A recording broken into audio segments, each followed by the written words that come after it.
ঢাকার বাইরে গোপালগঞ্জের খবর নিয়ে যদি জানতে চাই, গোপালগঞ্জে ভোটের মাঠে নেই এক সময়ের দুর্দণ্ড প্রতাপশালী দল আওয়ামী লীগ।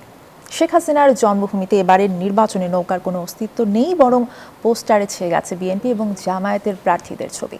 স্থানীয় ভোটারদের মধ্যে ভয় আর আগ্রহের এক মিশ্র প্রতিক্রিয়া দেখা যাচ্ছে। এ নিয়ে বার্তা সংস্থা রয়টার্স একটি প্রতিবেদন করেছে। চলুন দেখে আসি প্রতিবেদনটি।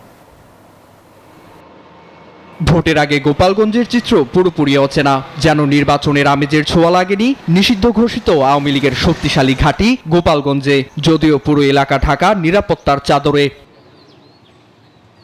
আওয়ামী লীগ প্রধান শেখ হাসিনার নিজের জেলাতেই এবার ব্যালটে নেই নৌকা প্রতীক। দলটির অনুপস্থিতিতে পাল্টে গেছে অঞ্চলটির ভোটের সব হিসাব নিকাশ।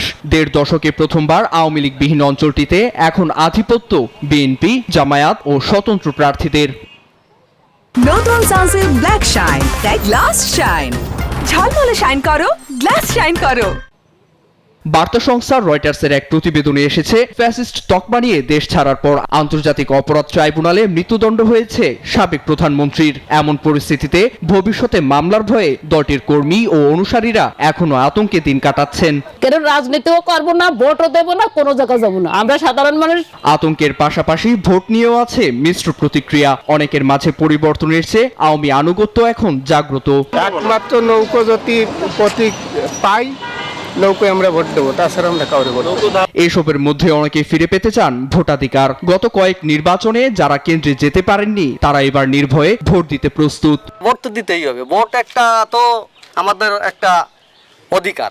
আজকে আওয়ামী লীগ নেই, বিএনপি আছে, জামাত আছে, আরো এনসিপি আছে। শক্ত ঘাঁটিগুলোতে আওয়ামী লীগ সমর্থকরা ভোট বর্জন করলেও নির্বাচন প্রভাবিত হওয়ার তেমন সুযোগ নেই বলে মত ইন্টারন্যাশনাল ক্রাইসিস গ্রুপের সিনিয়র কনসালটেন্ট থমাস কেইনের। কেউ হয়তো ভোট কেন্দ্রেই যাবেন না, তবে সব এলাকার পরিস্থিতি এক নয়। আশপাশের এমন অনেক এলাকা আছে যেখানে আওয়ামী অনুসারীরা বিএনপি বা জামাতে ভোট দেবেন।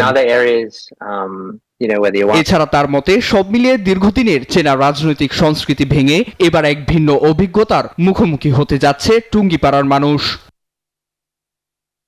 নীরব দাস, নিউজ 24।